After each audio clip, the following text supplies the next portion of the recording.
This is actually very, very, very helpful for the boss we're actually going to be fighting in this video. Because the boss can do a lot of damage to you if you're not careful, so... it's always advised that you get that before fighting the boss, but I guess you don't have to. But let's stop talking about the boss, and let's actually go fight the boss, so... I will see you guys back in the Great Bay Temple, where we'll actually fight the boss. Okay, guys, we are back in the Great Bay Temple. Let's actually go back to this room we went inside earlier, but we didn't really do much with. Because this is actually where the boss door is. I know, you guys probably weren't even expecting that. Anyways, in order to actually do something in this room, you have to hit the 2 green switches, but I did both of those already. You guys saw me push those. Let's actually try to get on here, please. Okay, there we go. Then just follow this little pipe around the room. Follow it over here, and there we go. That is the last... Oh, I have to pull it. Big deal. Okay, so yeah, that is the last switch we have to use in this temple. Because it will affect this geyser, which will take us straight to the boss door, which is right over there. Great Bay Temple is over. All we have to do is fight the boss. How do I feel about the boss? Well, we'll soon find out here in a second. This looks like a very, very small boss area. I mean, it's not a very big room. There's a giant hole in the floor. Oh, I get it.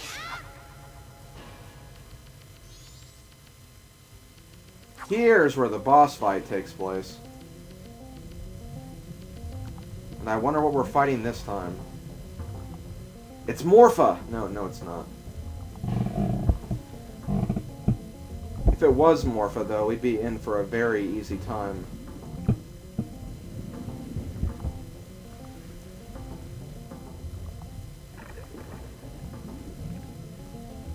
I think he sees us. Holy crap, it's the gargantuan mastfish Gyorg. Okay, so this boss fight is probably actually one of the easier boss fights in this game. Not that, like, any of the bosses are really that difficult. And there's actually a pretty simple pattern and a pretty simple method of destroying Gyorg. Basically, what you want to do is, when you're on land, you're going to want to look out for him. And if you see him, you can usually tell where he is by his bubbles, and sometimes he'll actually leap out of the pool and then try to, land in another location. And also, he'll also ram the platform as well. But just look out for the bubbles, look out for Gyorg, and if you see him, go to that location and quickly fire an arrow at him. The best way to do this is obviously Z-targeting. Just be careful, don't try to go to the very edge of the platform. Well, I mean, obviously you have to, but don't, fall off the platform. Then once you hit him, quickly swim inside the water, and then swim at Gyorg, use your electric shield, and you can do damage to him. You really don't have to do this very many times.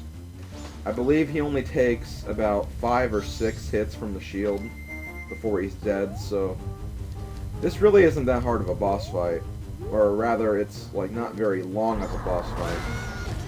The only difficult thing is that he actually does do quite a bit of damage to you if he actually gets a hold of you. His only real attack, if I remember correctly, is he actually eats you. And when he eats you, he actually does quite a bit of damage. And also, after you do about get rid of half of his health, he'll release many versions of himself that will just, swim around and be annoying. And if they hit you, they'll do damage, so watch out for them. You can always swim through them if you use your shield. And then just try to get out of the water as soon as possible. Because if you're in the water, you're obviously going to be at his mercy. But yeah, as I said, not a very difficult boss. Just, just be smart with what you do. And act fast. Don't, dawdle, because he can obviously get some good hits on you if you're not careful. And, okay, wow. I didn't know you could actually do damage to him if he's swimming around. I thought you actually had to wait until, like, he is stunned before he can do damage, but I guess not. So after you defeat him, you get the usual heart container. Then you also get the remains. So we are done with the Great Bay Temple. Overall, I mean, I did screw up in a few places, but for the most part, that went pretty well. I thought I figured out things in a very efficient manner. I did waste a few game hours, though, but not everyone is perfect at this game.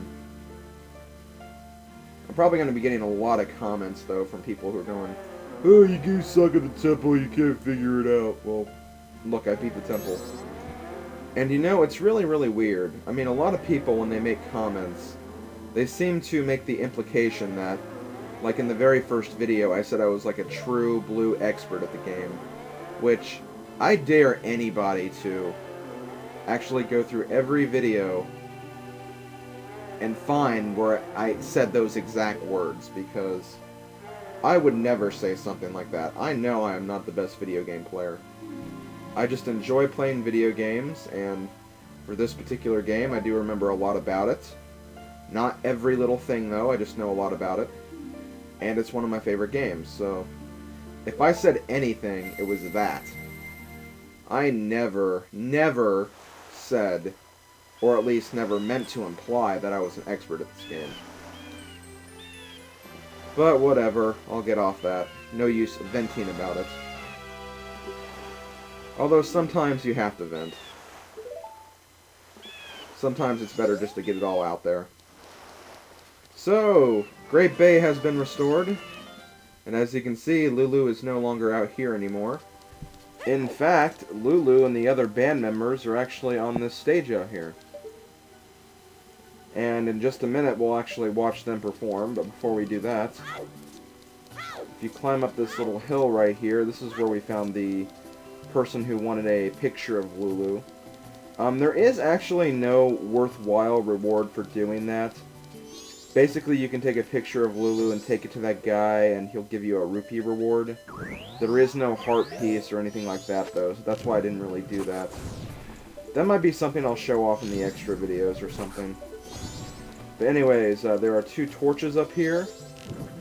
Light both of them so you can get the stage lit up. And then we can actually jump down there. But it wouldn't be a full band performance without the final member of the band, so let's turn into Zora Link. Walk up here and we'll talk to Lulu. Lulu seems to have her voice back, thank God. And she's basically just going to tell us something about the whole experience, I guess.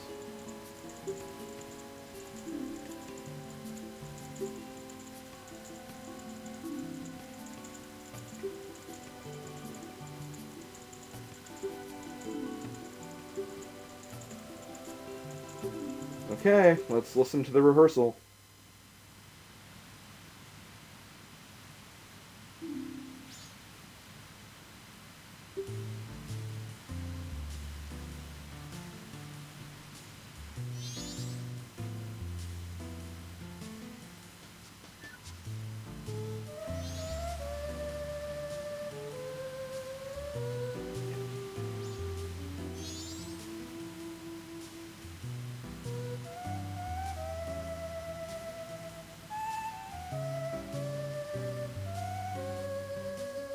And yeah, that's basically it.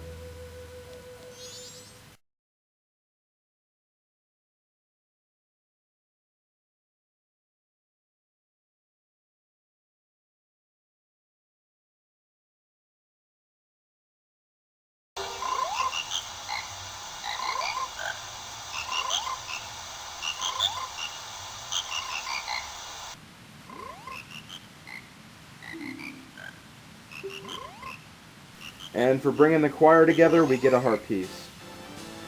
Well, I'm actually going to stop recording for right now. If there's still some video time left, I'll probably try to fit in something else. But I'm going to go ahead and stop the recording for right now. When we come back, I'll probably do a few things that I can do before I can, get started with the next area.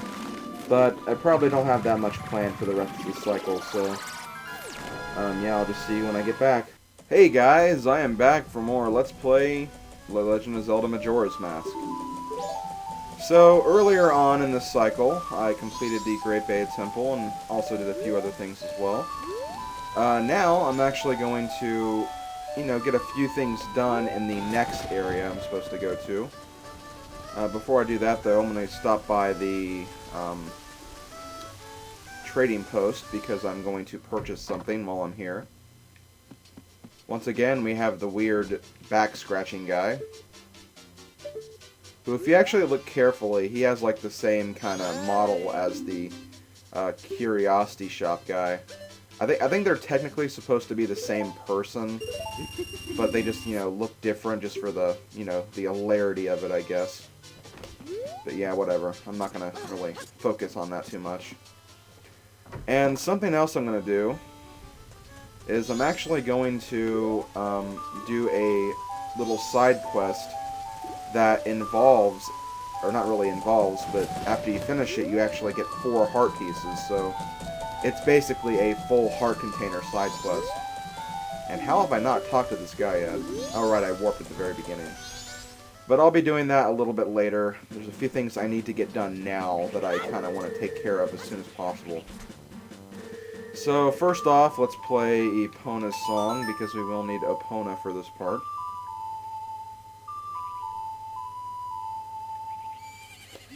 And just for those of you who are wondering, you don't need to rescue Epona in every cycle. As long as you have Epona's song, you can always get her.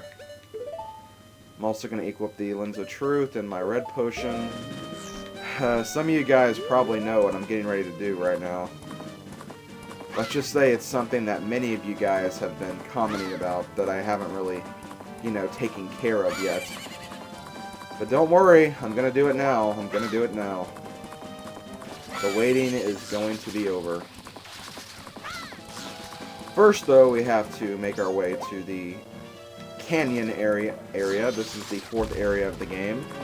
And as I think I mentioned in the last video, or this video rather, this is probably my favorite area of the entire game, just because there's a lot of different things to do, and a lot of cool places.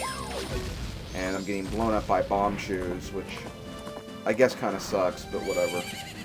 Okay, turn around, please, so I can actually jump over this fence. There we go.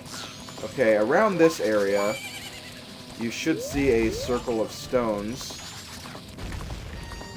This circle of stones looks kind of odd. Well, let us equip the Lens of Truth, and there is a dude here. Let's talk to the dude. Huh? Don't tell me. I'm shocked. You're the first person who's ever spoken to me. Well, you're invisible, that's why. I've been here for many years, waving my arms around and asking for help, but everyone ignores me and passes me by. It's 'cause I'm about as impressive as a stone, right? I'm used to it, though. I have a request. Can you give me some medicine that would make even an unnoticeable stone like me feel better? Why, yes I do. Here, have a red potion.